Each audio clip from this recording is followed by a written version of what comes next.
Ito na ang part 2. Ito, nagawa ko na agad Una kasi, itutupi mo. Pag kulang, gupitin mo. Tapos, ulitin nyo ulit. Tapos, nyo yung parang email. Yung pag-ganon, tapos pag-ganon. Yung sa gitna, igaan dito. Tapos pag-ganon, igaganon nyo. Tapos igaganon nyo. Bagos, blue. Lagyan nyo ng blue. Bagos, guntingin nyo.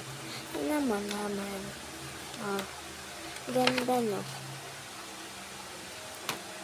Kaya may mga ganito gamit ko ng ate ko. Bye! Kami for part 3.